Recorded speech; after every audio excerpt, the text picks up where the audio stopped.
To today's episode of the Kim Jacobs Show. Listen, we have a great show lined up for you. I'm your host, Kim Jacobs, better known as the Balance Doctor.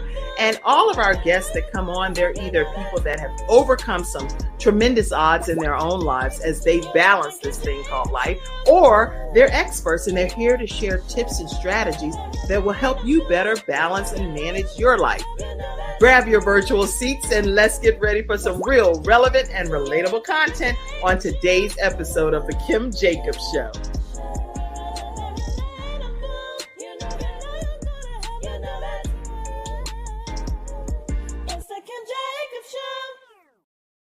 Hello, everyone, and welcome to this episode of the Kim Jacobs Show, where we're bringing balance to the world, one household at a time. How are you, Cassandra Davis? You say all my names. I'm doing great, Kim. How are you today? I'm doing wonderful. I am so glad that you have graced us with your presence again. And for those of you that are grabbing your virtual seats, I'll wait a few minutes just to tell you why I'm so happy that Cassandra is here. She's going to be coming on multiple times throughout the next month or so. So I'm excited and honored and grateful. And I see backstage, I see you, Katherine. How are you? Are you ready to come in? Let me pull you up for a second as well. I want everybody, as you're grabbing your virtual seats, to know that, Katherine, how are you? I'm doing good. Doing great. Let me put you up here beside Cassandra. Y'all listen, as you all are grabbing your virtual seats today, we have two special guests that are on. The first half, you're going to get to hear from Cassandra Davis, and then you're also going to get to hear from Katherine Spencer during the second half of the show. So, Katherine, I know you're going to be backstage and enjoying everything that's happening, but if you could, let everybody know what they can expect to hear when you do come on later today. Just to give a brief story, I am going to be speaking about my brother and his battle with addiction and ultimately what it led to. Oh, wow. Okay. Yeah. So all of us know people that deal with some level of addiction. And so this is going to be a heartwarming, I'll just keep it at that. It's going to be a heartwarming episode and segment when she comes on. Thank you so much, Katherine, for being here with us today. And Cassandra, let people know what they can expect to hear from us during this first half of the segment. Well, on the first half, also, Katherine, it's a pleasure to share, I'll say the virtual stage with you today. And very nice to meet you. So glad to have you here. Today, I'm just coming back. Kim has allowed me to come back to share about Servant Church, and our women's ministry is called CIS, and that stands for Sisters Intentionally Serving. And I want to talk to you guys about our big, I'm going to call it a Women's Day event, a CIS sisterhood celebration that's going to be happening on Saturday, April 20th. Woohoo! So you don't want to miss any part of today's episode. And what we're going to do, Katherine, I'm going to put you backstage. So we'll see you shortly. And Cassandra, we're going to get a chance to let people know about you today. First of all, Cassandra is a mother. She is a wife. She is a pastor's wife, to be specific. That's a big difference between being a wife and being a pastor's wife. She's also a friend, a daughter, a sister. She has a wonderful tribe of sisters that love on her like you can't even imagine.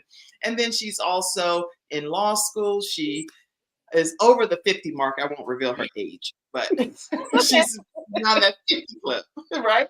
Yes, I am. Also a law student. I said that too. And she also works with the Kim Jacobs Show. So I am honored to have Cassandra Davis with us today. Welcome. Thank you, Kim. It is a pleasure to be back here, with you guys to just share.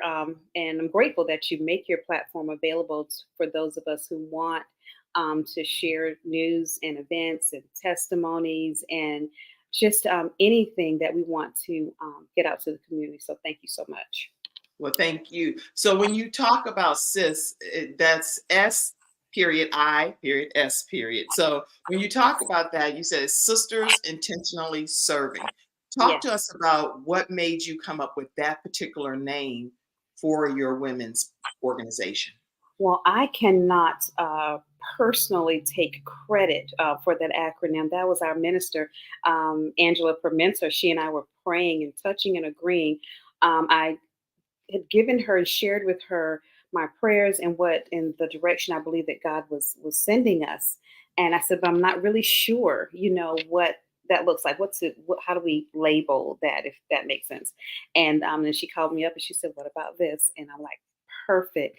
So Angela is just a great resource. If you can tell her what's on your mind and tell her, the visions and dreams that God's given you, she just has a way of helping to pull it all together and connecting with you. And it resonated with her, so it resonated with me. And so that is how CIS was birthed. And we brought that to the women of Servant Church because we're not quite 2 years old yet in our ministry. September of this year will be our second year planted here in Charlotte, North Carolina. So what we're doing since we began a year ago this month, we had our first CIS fellowship. And God has, I can't even tell you, He has, as I hear people say all the time, blown my mind because you never know what to expect. And you talk to people and you share with them, what God has given you. And the amount of women that's resonated with has just been such a blessing to all of the women at Servant Church. And so each month we meet on the third Saturday at 10 a.m. Right now we're having church inside the Kara Hoffner Center here in Charlotte at 615 East 6th Street. And so every third Saturday of the month, we meet there as women. And each month, God is just filling the room where we're having to bring in extra chairs, tables. And it was February. There were just a little over 30 women in the room and at the table. And that at the table piece, I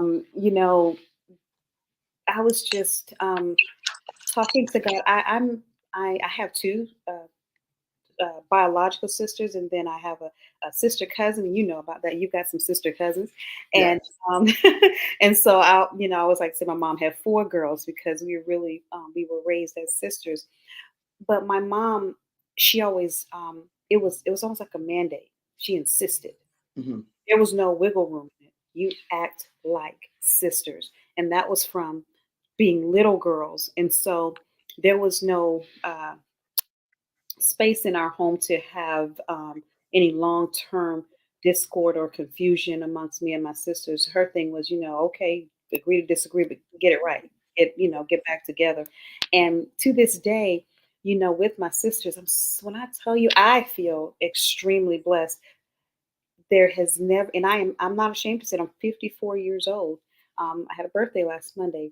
Thank God for that. And that whole time, I've never had a situation with my sisters where we're not talking or communicating, or what do we say? We haven't had a falling out. Right. Course, because I've met women and different people, and it pains me when they say, "Oh, well, I haven't talked to my sister in 5 years, 6 years, 6 months." 6 days.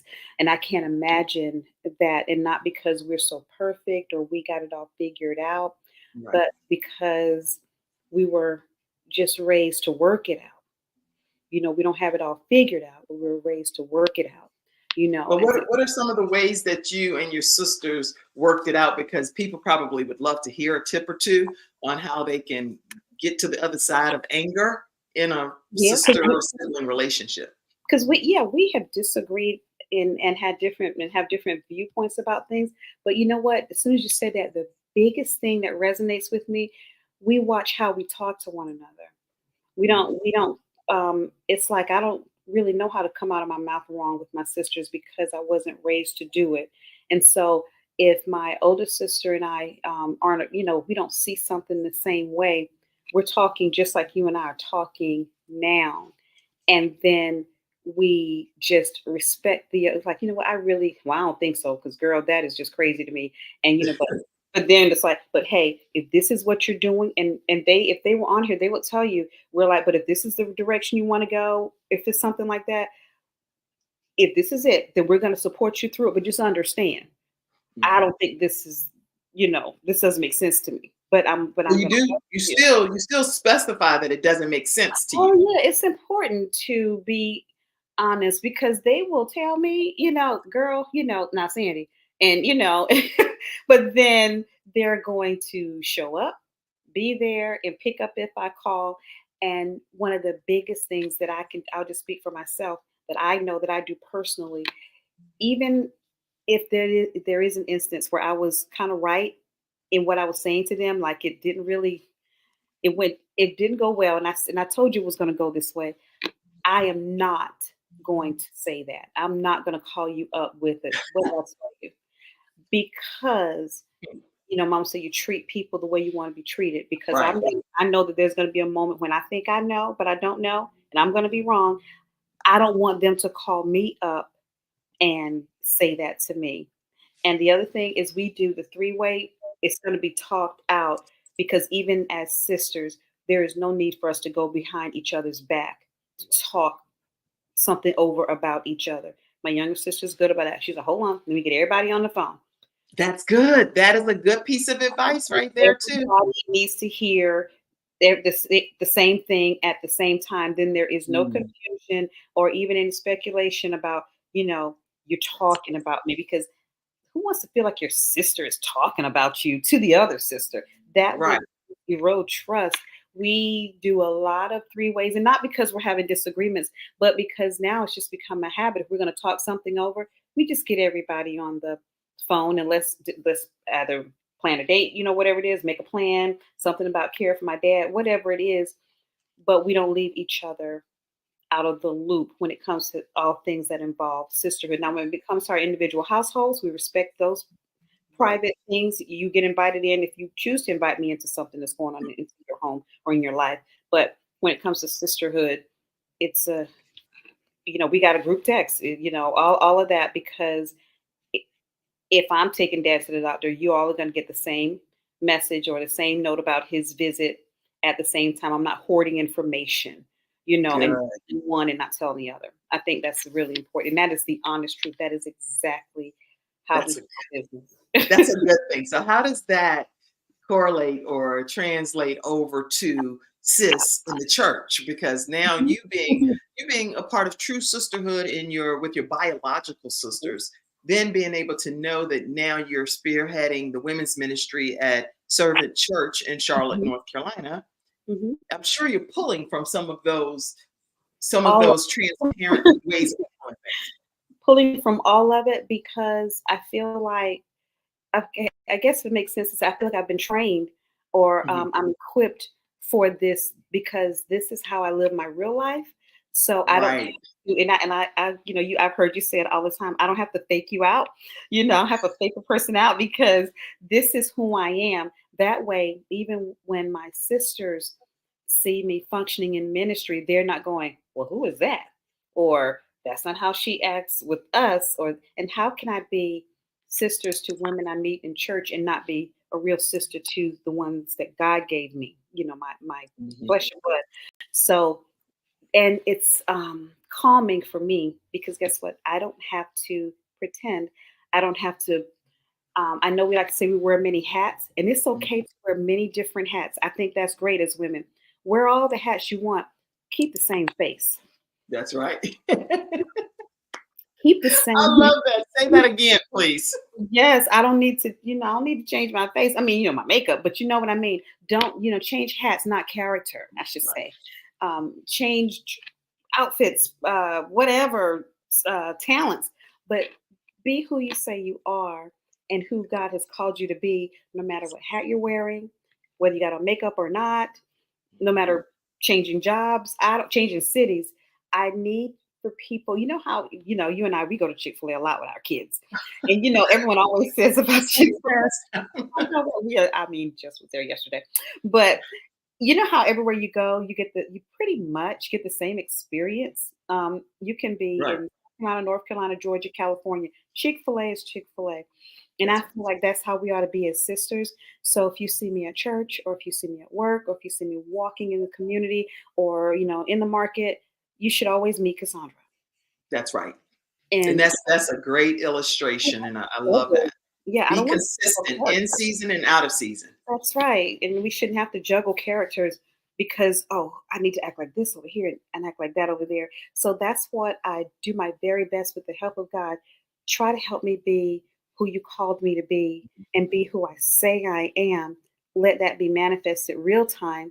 And so that when I'm talking to the women of the church, some are younger than me, some are older than me. We have church mothers, but I'm grateful to God that we can show each other a level of respect for real, because I'm trying to be an example for any age, you know, any group, any nationality, you know. I just want to be that example of saved by grace, because that's what I am. Because but God, you know, and but for the grace of God, you know, any of us can find ourselves consumed with the troubles of this world That's and right. consumed by, you know, not so good decisions, and consumed by sometimes the company we keep. Anything can happen, but God, you But God, know, but God His grace and mercy, His is grace and mercy. all day long. And so Yeah, if I pray to God and I thank God for giving me grace, who would I be not to? If I'm going to be an that's right. example of Him, an extension of Him, how could I not give it? How can I? I want God to forgive me. Oh God, please don't hold this against me. Oh God, please bless me. Oh God, please. I'm so sorry. I'm so sorry. But if someone needs to apologize to me or wants to, I'm like, you know, or if I need to apologize to someone else, I'm not doing it because I'm got a stiff upper lip. My goodness, if God treated us that Mm. way, I mean, why would we even still be here? Yep, You know that's what I'm right. saying? I hope, and it is my desire to always, and you and I have always been that way with each other. You respect me, I respect you, and we respect each other's, you know, positioning and posture, whatever that is. But you know, but that's just the example that I'm doing my best to set, and also I try to always learn from someone else. I want everyone to know, hey, I can learn something from you as That's well, right. because you know these titles people can get hung up on. Way beside ourselves, You right? know, yeah, you know, okay, you know, if you're a pastor's wife, you know, then they call you, you know, first lady, and I think that's very respectful and that's nice. But you know what? um, Everyone is someone's first lady in some resort. Where it's first mom, first grandma, first auntie, first wife. You know, whatever. If your husband's not a pastor, but everyone I think is someone's first, That's right. someone that they love and revere and respect. And so I learn a lot from the women, especially the mothers of our church and the Mhm. young people. So just be open to that. Yeah. That's good. Good. So, okay, so you all have already heard some great balance tips right here, how to have great success in your own sister sibling relationship, being able to, if you have multiple siblings, calling everybody together at one time so nobody's talking behind the other person's back. That's like drop the mic tip that you shared right there. It's like, wait, hold on. We're not going to talk about this person without this person being present and being able to say whatever they need to say on their own behalf. Yeah. I love that. And that's similar to what I witnessed when it came to CIS, Sisters Intentionally Serving. That's what CIS stands for, everybody. And for those that are just joining, Cassandra Davis is over this project, group of women within Servant Church, and not just in Servant Church, but around the world, for Mhm. women to be able to come together and sit at a table and Yes. be able to intentionally look out for each other. And when I came to the event with you, one of the CIS events, I realized that it was a safe space, a very safe space. It is. There were times when people were crying and people were pouring out, and nobody, I felt very comfortable being in that environment around the table. Why the table? The table, you know what? Just imagine, you know, sometimes when we go to conferences, you know, women, we go to a lot of conferences. Sometimes you're in a room and there are rows and you can see you got front row, second row, and you can't, even if they tell you, look and tell your name, you got to look back. You can't see the faces of everybody around you. But I feel like, you know, even from way back, the kitchen table, not even your dining room table, the kitchen table is where people, I mean, ideas have been birthed at the table, a family table. And what happens around the table? Everybody can see everyone's face, Mhm. and everyone, and there's more of a connection. And so I'm believing God to expand our table. We keep adding as much as we can in that room that we meet in, that classroom that we meet in. But I know we're going to have to come out of there, because it's my prayer that I'm able to just keep making that table bigger and bigger so that the women are always facing each other. And it's something powerful. And you've been there when you are facing and you're in eye contact with another sister who is sharing her why or her testimony or just nuggets from her journey or just pouring out from her heart. You connect instantly. Why? Because you're looking at her. You're not sitting on a front row and hearing somebody behind you talking, you know. That's good. You know, and you know, I'm going to tell on him. My husband's in the room. He gives me, he writes, I'm going to look, I'm going to tell him my pastor husband. He hands me a little piece of a napkin. Psalm 23, I will prepare a table for you in the presence of your enemies. And you know what? That is a wonderful husband. That is so see, understand now. Y'all know he's even pastoral at home. I get a script while I'm doing a live. You know what? That's a perfect example. I'm getting word. So he's not just pastoral out here in these Charlotte streets and surrounding areas, but he is reminding me of scripture in the home. So I thank him for that. But look at that, that's in the word. So that's not Cassandra. That's the word, you know. I will prepare. And God, that's not my idea. That's God's vision for this ministry. It's an arm of Servant Church, but it's slowly turning into a ministry that supports the church and that helps to undergird the church and strengthen the church, because the stronger, and you know, hey, we are women, you know, hear us roar. And when the women are galvanized and when they are in sync and when they are working together, that's a blessing to any entity. I don't care what it is, if you've got the women, you know, empowered. And so that's the reason for the table. It helps us to connect. And if the Lord our God is preparing a table for us, I'm just so grateful that He has allowed me to be able to do that as well myself. And because it's not Cassandra, it is the women of the community. Love you. Okay. And look, he's still giving her some more instructions. So I'll just give y'all a visual of who this man is over there behind the scenes. This actually, he's pastoring her. That's what I'm saying. He's guiding her in the way of all truth, trying to help her understand. Amen. He is my pastor husband. Yes, he's a pastor husband. And so it's one thing to be married to someone. It's another thing to have a great friend that you have in your pastor and your husband, who allows and even encourages you to be your best version of yourself and be able to inspire other women and kind of not micromanage you, but just let you go on and do what God has gifted you to do. Oh, he gets out of the way, and you know, but we still respect him. We go to him, but he gets out of the way. And I'm grateful that he has entrusted me and the other sisters at Servant Church to be out in the community, you know, bringing other women in, and it's just been great. I'm just going to quickly tell you, we had our first. We did a CIS Boutique, Ladies First Boutique, this past weekend. Yes, and we used the other classroom at the Kara Hoffner Center, and Minister Angela, Sister Stephanie, and Minister Harriet were helping me with this. And I told Harriet, I said, I just want, please let's create an environment where women can come in. And what we did is we were asking all women anywhere, donate beautiful, gently used clothing and purses, jewelry, shoes, you know, everything. I have some stuff to donate too. Thank you. Since Sunday, I've had people calling me saying, tell me more about this boutique. I want to get involved.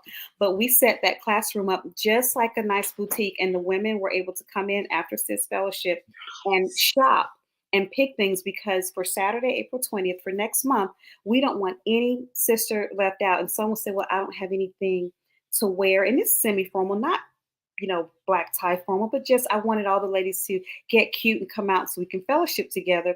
And ladies left there with the whole outfit, dress, handbag, jewelry, everything, because so many people were so gracious to donate. They laundered it, put it on hangers. We had some in zip-up bags, and ladies had such an experience. And some of the outfits they got to church on Sunday.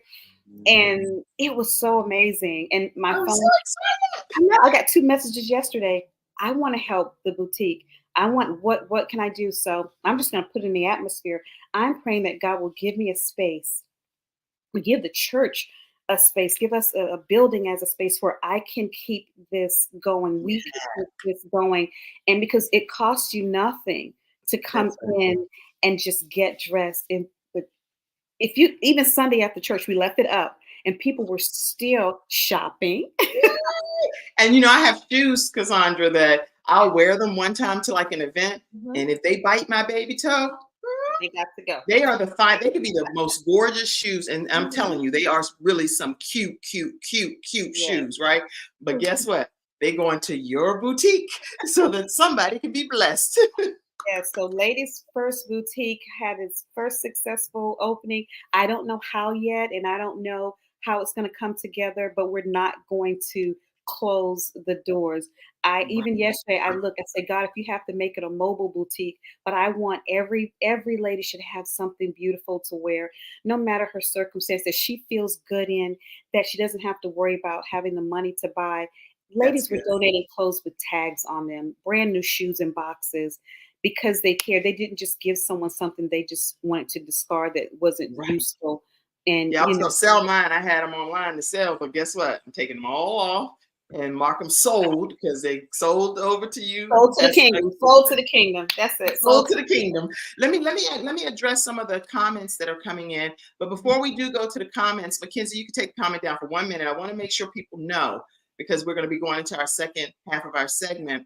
How do people register to be a part of this big conference that's happening Saturday, April 20th? And it's going to be at the Goodwill Career Center, 5301 Wilkinson Boulevard in Charlotte, North Carolina. Now, I know this show streams in countries, so if you're not near the Charlotte area, then you don't probably know what I'm talking about. But tell people how they can register. Yes, we're going to be at the Goodwill Career Center, and I think that is just the best place for Servant Church, because Goodwill serves the community and we serve the community, and they have a beautiful event space inside of the Goodwill Center, and we're going to transform that environment into something that is so beautiful for the women. And we have the one and only Dr. Morella Ivy from the Greater Full Assurance International Ministries coming, and when I tell you she is a pearl in the kingdom, a truly honorable woman of God, and she's going to come and pour into the women. And we're going to have Minister Adrienne Blunt coming. She's going to have some comedy for the women, and we've got good food catered in. But this is the QR code, ladies. I'm not going to tell the ladies how many seats that I'm praying for God to fill. I'm going to hold that real close for a little while. But no, ladies, I need you to copy this QR code. Take out your phones, grab this QR code. The registration fee is only $25. And listen, I know I said only, but if $25, hey, maybe an only for one person, but it may be a stretch for others. We have women who are not only paying their registration fee, they are paying a sponsor registration fee for any female that wants to come, but $25 is just not within their capacity right now. And that's understandable. But we mean what we say when we are intentionally not leaving our sisters behind. Purse in my bag. And we are. You can't focus with. He might well pull a chair up. He's got to get to a meeting. My purse is downstairs. And and that's the whole part of this show, is balancing life. Real life. This is real life. I should have hung those keys. And that's another tip, ladies. If you got the keys in your purse, but you have a key rack in your house, hang the keys up, because if anyone else who's married or whatever, or their sons, they have been raised, they don't like to go in mama's purse. So he's like, I don't like going in your purse. And we have a key thing by the door. I should have hung them up, but I ran in from taking the kids. So that's a balance tip. Hang your keys up. Let me do this. Let me go to a couple of comments. I want to make sure people get a chance to say their comments, and then we're going to go to a commercial break and hear from Katherine Spencer. So Christy Brown said, yes, amen. Amen. She is on here supporting her pastor's wife and very supportive in the ministry. Kimberly Fowler says, sis sounds like an amazing group. I need to find a group like that in the DMV area. Who knows? You might be getting a sis. Group. Kimberly, I'll tell you how you can get started. Yay. All right. Christy Brown says, yes, by the grace of God, there goes I. So let's make sure that we're not being judgmental of other people. And let's see any other comments that came in. I saw Ernetta Caldwell, our Reinvent Yourself expert here on the Kim Jacobs Show. She said, this is so good. And She said, this is so good. Keep the same face. Keep that same face, no matter what. All right, everybody. Listen, how can they stay connected with you? And then we're going to take a commercial. Good morning to you, Ernetta. We're going to take a commercial break after we hear from how they can stay connected to you. Well, yes, you can reach out on our Servant Church Facebook page. That's Servant Church NC, or you can email me at cassandra@servantnc.church. And if you watch the replay, anyone, that QR code should be popping up. Use that QR code to register or reach out to me, and I can help you with the registration. There's a link also on our church Facebook page that you can register with that link as well. But I'm just asking, just even from today's broadcast, I am hoping that at least 20 women will register today. That's going to help me meet just a private goal I'm holding on to. I'll share that when I come back on again before April 20th. But thank you, Kim, so much. And I'm looking forward to hearing from Katherine. Thank you so much. Absolutely love you, Cassandra. Thank you for being here, and have a great day. We're going to take a commercial break. We'll be right back with Katherine Spencer. We'll be right back. Hi, I'm Kim Jacobs, the Managing Director of the Charlotte, North Carolina chapter of EWomen Network. I am so excited that you stopped to watch this video. I've got good news for you. You've just discovered an international network of women entrepreneurs who are committed to helping you achieve, succeed, and prosper. We're on a mission here to help 1 million women entrepreneurs each achieve $1 million in annual revenue. Here at EWomen Network, we have a complete success system that supports you every step of the way in building and growing your business. You being here right now is no accident. We're supposed to know about you. We want to meet you to find out how we can help you, as well as learn about what you have to offer. With over 500,000 women connected through 118 chapters across the United States, Canada, Australia, and the United Kingdom, you are never alone. If this is resonating with you, please go to eWomenNetwork.com/Charlotte. Notice too my contact information. I invite you to reach out to me and to check out our upcoming in-person and online events. I'm really looking forward to introducing you to our special community.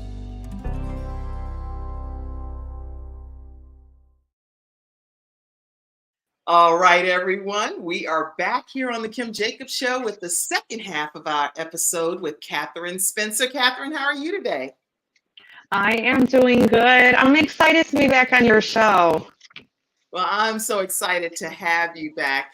And I want to make sure everyone gets a chance to know who you are. Katherine is 42 years old. She's a wife, mother, and child. She is a member of Holy Trinity Church Cultural Arts Center, Church of God in Christ in Cleveland, Ohio, and the Park Church in Charlotte, North Carolina. She's also a dedicated member to both of those churches. She has a passion for people, children, and animals. She further enjoys helping those in need, particularly those that are disabled and disadvantaged and elderly. She is now uses her voice as a motivational speaker, and she is her brother's voice as well. We're going to hear more. We're going to hear more about some of her story right from her directly. Welcome to the Kim Jacobs Show. Thank you. Thank you so much. Katherine, I want to make sure people get a chance to, for those that are just tuning in or have already tuned in and got to hear from Cassandra, which was amazing about the CIS conference, and whether you're in the Charlotte or surrounding area or not, come to Charlotte for the conference. How about that? Just make a road trip of it. But anyway, today I would like to share American Addicts Center says that 46.8 million Americans ages 12 and older battle a substance use disorder in the past year. And that, I think that's like an alarming number of people. So talk to us, if you would, about your brother, because I know we have the 30 minutes here. Yeah, my brother, we are a little over a year apart. So I was born in 82, January of 82. He was born in March of 83. We have there's four of us all together. So there's two older, there's me, and there's my baby brother. However, I am the closest with my baby brother. that was my prize. I favored him. I know you're not supposed to have a favorite out of siblings, but I favored him out of everybody. And it was probably because he just came to me about so much stuff. He felt like he could confide in me and trust in me. I'm going to interrupt you only for a minute because I know you don't ma'am. want the story to go forward with the static that we're hearing.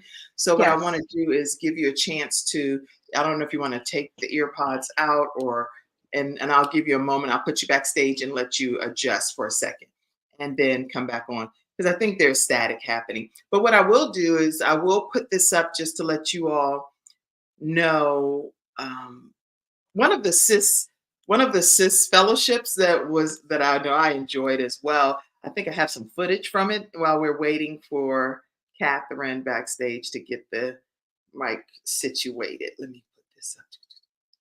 Yeah, here's one of the fellowships. I'll play it.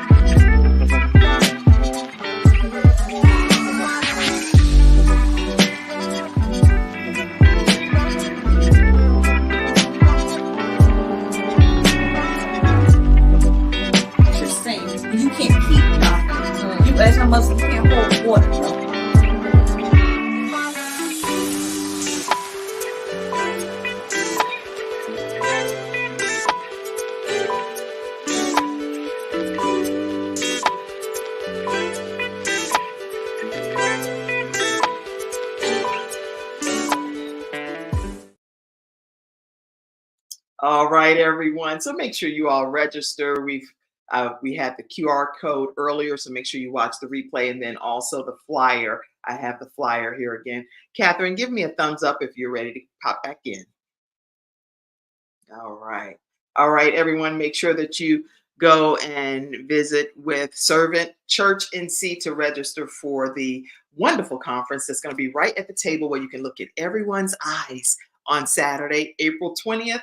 And it's from 12 to 3 p.m. Only $25 to register. Okay, I'm pulling you back in, Katherine. So let me hear you. So hopefully that's a little bit better. No, it's still static, but I just want to give you the opportunity to go ahead. And do you need to have the headphones on? Not really. Yeah, just take them off. I think it'll be better, even though I'm doing a whole tutorial right here on the show. But it's okay. I really have to hear your brother's story without any static. I think that would do him justice. Okay.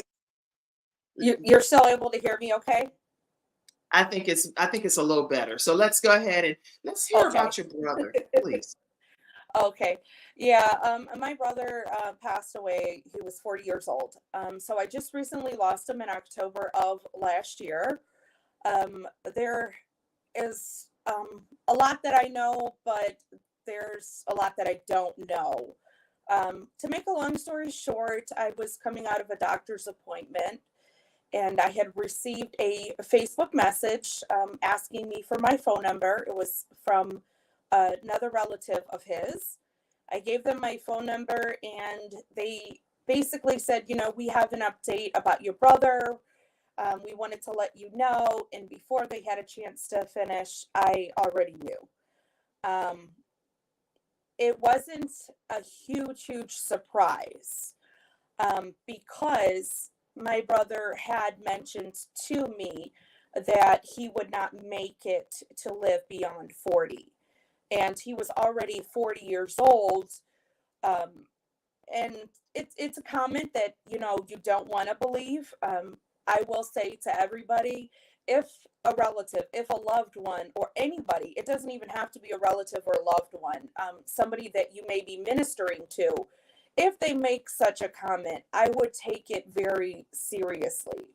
The reason in my brother's case why I really didn't take it very seriously is because he's been known to make comments before and nothing ever came about it. So I thought maybe he was just playing a mean joke. I didn't think he was serious at all.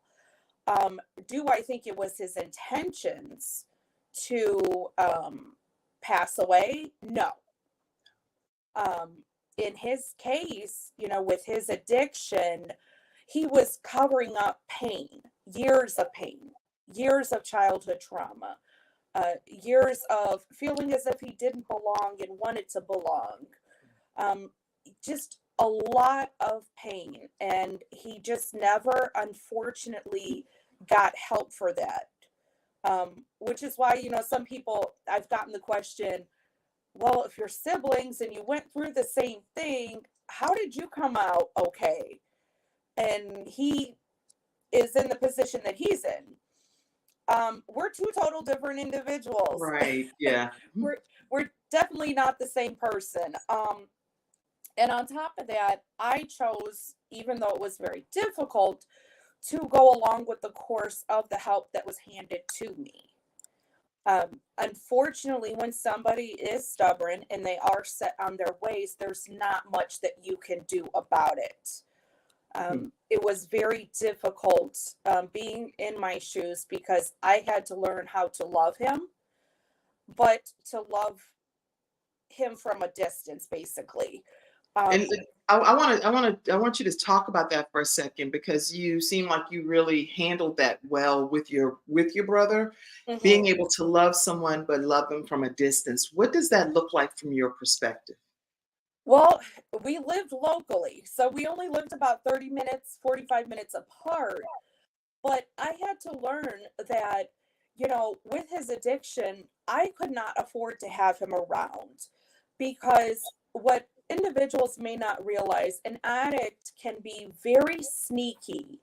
So they may come over and say, I need to use the restroom. They're not really using the restroom. They might be looking in your medicine cabinet to see what kind of pills you have. They might be looking around your house to see what you have that they can take, because they want to sell that to be able to get money so that they can buy their drugs. I do not know if that was an issue in his case, but I do know others that have experienced that exact issue. I had heard rumors about my brother potentially having that habit. If he had done it to me, I was not aware of it. I was never aware of it, and still not aware of it to this very day. I'm the type of person, I like a very calm lifestyle. I don't like a lot of chaotic stuff going on. And when you have an addict involved in your life that is very, very chaotic, I don't like that sort of drama. So, I did allow my brother to call me on occasion, and that was it. He used to come over. I stopped allowing him to come over, because the worse his addiction got, the worse his behavior became. So when you stopped him from coming over, but you knew that he was suffering at that level, what does that do? I know what it does for anybody. It's heartbreaking, because you know that you love the person. But how do you help people get over those situations mentally whenever they know that the person is suffering beyond what they're controlling? That's why it's an addiction, and you want to be there for the person. Unfortunately, there's not much you can do as an individual. I'm a very prayerful person. I'm in ministry a lot. So I allowed myself to get more involved in my church so that I could be more active. And it helped keep my mind off of a lot of the stress or anxiety that was created because of what I was dealing with involving my brother. My brother, on the other hand, of course, there was a little backlash. He would say, "Oh, you don't love me." Of course, right. When I knew absolutely that was not true. And the times that I did allow him to come over, it was unplanned, completely unplanned, because he did have a good side. Like, he called me one day, "You going to be home tomorrow at 1?" I said, "Yeah. And don't plan on going anywhere." And here it is. He didn't tell me why. He just told me, "Be home at 1, be downstairs with the shopping cart." I'm like, okay. So I did that. Here it is. He had a car full of groceries. He filled not just my cupboard, he filled my floor. I mean, there was stuff everywhere. I had to start giving some of it away because there was no space. So even with the addiction, the heart of compassion was still there for the love that he had for you. Oh, definitely. I was, even though I was older, if he was still around, he would tell everybody he's older because he acted like he was the one in charge. And we all know when we have siblings, if you're older, you lead by example. Well, he tried to be the one in charge. Any single time anybody would mess with me, I could not tell him because as soon as I told him, he would say, okay, where do they live? No, I don't need you going over to anybody's house, causing no problems. No, I don't need you doing that. But he was very, very protective. We two, out of the four of us, we were the only two that stuck together. Wow. So I want to put some pictures up too. Yeah. That's the two of you, right? Yes. I was roughly about 5 or 6 in that picture. So he would have been about 4. Oh, goodness. Oh, I was maybe 2 in that picture. He was about 1. So, and look, I mean, you can tell you all are inseparable because you're in a lot of pictures together. Yeah. Honestly, we were the 2 troublemakers. We got into so much stupid mess together.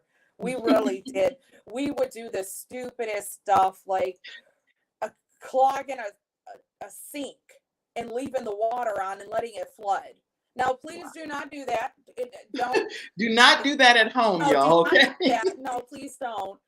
And we just sit there and just snicker and laugh about it. Yeah, we paid for it later. We sure did because we were responsible for cleaning up the mess. And we had to do chores for quite some time unpaid. But, we were 2 peas in a pod because of all the trauma that we experienced. We had each other. That's what it was. We had each other. It didn't matter what he had gone through, what I had gone through. I was there when his adopted parents had passed away. I held his back because I wanted him to know, even though they are gone, I'm here. I'm still here. He didn't have anybody else after that, or at least he felt like he didn't, even though he did.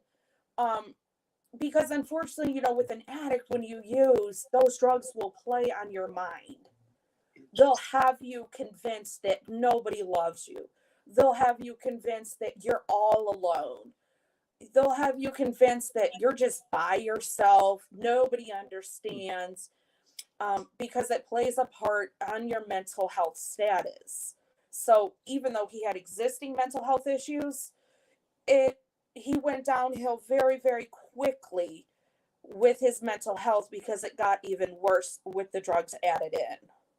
And the drugs that he particularly chose as a drug of choice was cocaine. Cocaine, yes. It's one of those drugs that you hear about, but you don't commonly hear about somebody overdosing and dying as a result, which is crazy to me because in the research, that's one of the highest addictions that somebody has died from when it comes to overdoses.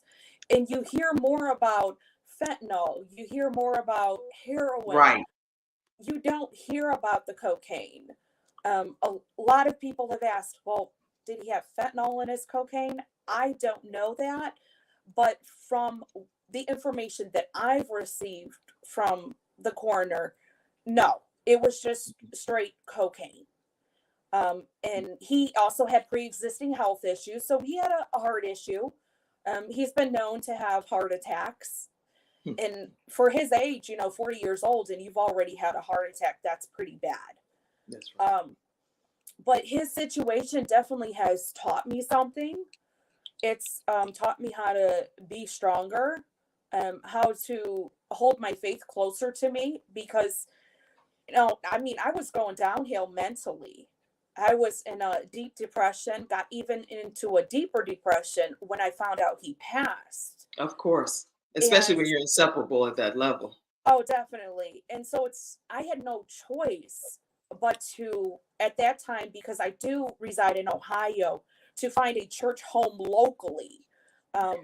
As mentioned, I have a church home in Charlotte, and they have been absolutely wonderful during this process. They've continued to send cards, all kinds of things to be able to keep me going, to say, hey, I'm here. But they're long distance. And I realized I'm going to need a church home locally until I relocate, so that I can have that backing. And that's where Holy Trinity came in.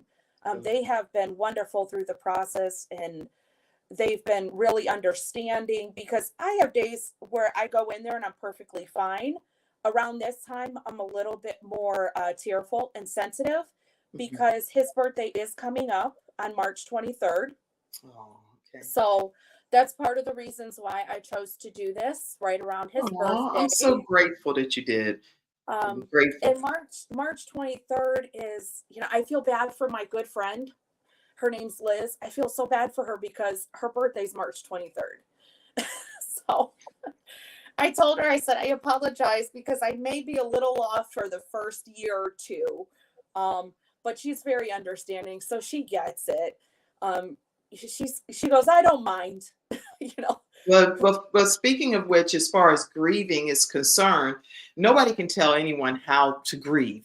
So Yeah. since your brother has transitioned from this earth and passed away, how has the grieving process been for you? Because I would love for other viewers to know that grief is normal. It's not something you're going to get past. But like you say, you've already warned your friend. That may not be the best day that I'm running around being like hip hip hooray, happy day Right. for you type of thing when I'm also grieving.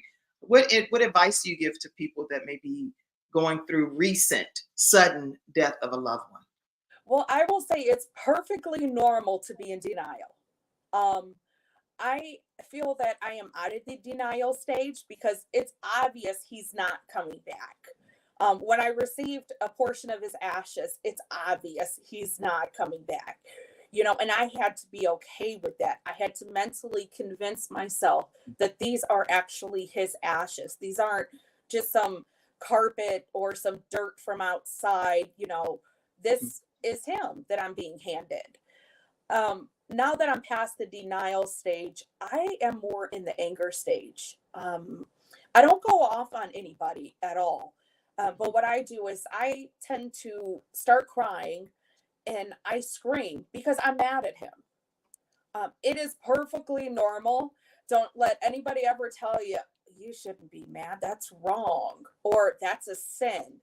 It only becomes a sin if you continue to hold on to it and you let it get worse from there. If it develops or manifests into something greater. I don't ever let it go that far. I'm just like really at a point where I'm angry. I'm like, now wait a minute. We were supposed to grow old together. Like, what happened? I was a little bit naive to believe him when he said that he was clean. He was never clean. So I kind of feel like, how did I not believe him? How did I miss it? How did I not see it? That's normal. That's all perfectly normal, because when I looked into the research of the signs and symptoms of somebody that is an addict, particularly somebody that's on cocaine, I said, wait a minute, I missed all this stuff. I said, how did I not see this? And it's just simple stuff that you wouldn't think that would cause somebody to go that. I knew about the childhood trauma, but did I ever think that childhood trauma would cause somebody to be an addict? No. Right. Yeah. But now I will say, was he at risk? Yes, he was, because biologically, our mother and I don't know who else in the family have a history.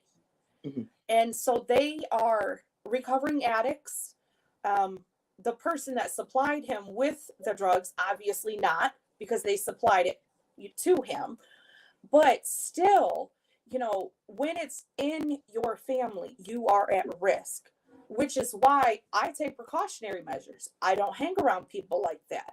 There's alcoholics in our family, so I choose not to hang around people that have a heavy drinking habit. And the Um, reason you choose not to hang around them is because you don't want to have because you feel you have a higher propensity yourself for being able to yes. be pulled into that. Is that Absolutely, because like even when I had surgery a few years ago, my doctor gave me pain pills. I said, "No, sir." I said, I'm not doing it." He goes, "Well, you're going to go through a lot of pain." I said, "I don't care." I said, "Let me scream, let me cry, let me throw myself on the ground. I don't care, but I'm not taking a pain pill." And he said, "Well, you've never had a problem." I said, "It doesn't matter." I said, "I'm at risk of becoming an addict if right? I even take one, even though I've never had an issue because of what's in my family." It's about breaking that generational curse. And I wanted to make sure that it stops with me. It doesn't move on to my kids. It doesn't move on to future generations. I Right. want my kids and my future generations to look at me and say, it stopped right there. So what do you ultimately? I have quite a few pictures here Yeah. of your brother, and I want to make sure. What does it say his name so that everybody His name is actually Douglas Christopher Zachman. Yeah, does? in that picture of him in the water, he's very adventurous, extremely adventurous. He loved the water. He really did. He would go on different trips. That picture of him holding the baby, that is actually my daughter when she was a baby. That would have been in April of 2003. That's his dog. That was his baby. He had to put his baby down. So, ironically enough, I have a dog myself, and it's a female version of his, except she's brown and white instead of the black and white. Mhm. So I keep that dog around near and dear to me because it reminds me so much of his. So people that are watching today, Katherine, Yeah. what do you want them to walk away knowing so that maybe their lives with their family members that suffered addiction that are still here on this earth? Yeah. What do you want them to walk away with from hearing your story today?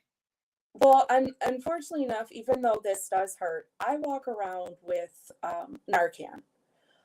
Because if you are around somebody like that that does overdose, you do want to be prepared. Those resources are totally free. Don't ever let anybody say, "Oh, it'll cost." It doesn't always cost. They are free.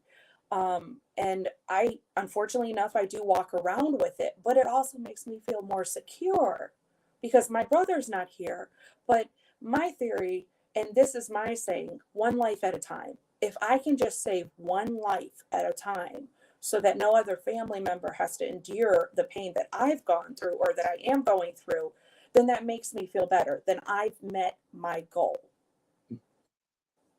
I'm really grateful for you opening up your heart this way and sharing your story, your family's tragedy, unfortunately, with all of us. And for everyone that's watching today, make sure you call 988 if you're in the United States. And if you're in a different country watching this, then find your local crisis hotline number. But this is the suicide prevention and crisis management line in the United States area, 988, and get the help that you need. And even if you think that you're not 100% sure, if you need help, reach out just to be on the safe side. It's worth just checking to get some type of resources available to you. How can people stay connected with you, Katherine? It's best to stay connected to me via email, which is experiencinggodforever@gmail.com. I do check my emails daily. So I typically respond within a 24-hour notice. I usually respond that day, even if I'm working. Okay. So keep in touch with me via email is best.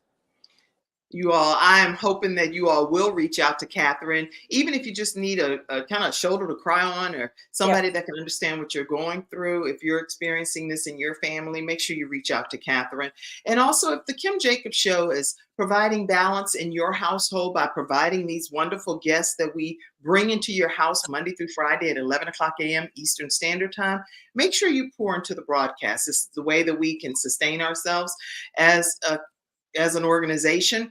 And so you can send to Cash App, $ Kim Jacobs Inc., paypal.me/Kim Jacobs Inc. or Venmo at The Kim Jacobs Show. And a shout out to Anita. Anita sent a contribution yesterday. I want to say thank you to you. So any of you all, please send your contributions and we greatly appreciate it. Thank you so much, Katherine, for being here today and sharing your story. My heart continues to go out to you and your family during this time still of bereavement. And I see lots of comments that came in. I just want to pop a couple of them up. Katherine, you be blessed as you continue to heal, my mom said. Thank you, Mom, for being on. Ernetta Caldwell says, sending you love and hugs. And so people have been commenting. Oh, Julia said, amazing. What an incredible calling for ministry. I think she's talking to you, Cassandra, backstage, who's still back there supporting you. And then I love serving church. My mom says she loves going to church at Servant Church over there. And let's see. Okay. I wanted to make sure I acknowledge your comments in the studio audience. Thank you all for being a wonderful studio audience members. And thank you all for tuning into today's episode. We'll see you again Monday through Friday at 11 o'clock a.m. Eastern Standard Time. God bless you, Katherine. Thank you. Thank you so much. God bless you, Kimberly. I see your comment. Thank you. All right, everybody, have a great day. Love you guys, and I'll see you tomorrow. Bye-bye.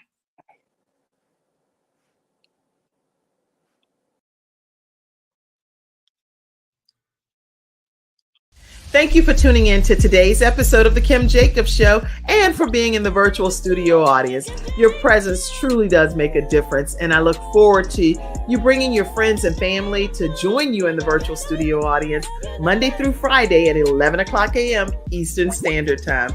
I look forward to seeing you and make it a great day.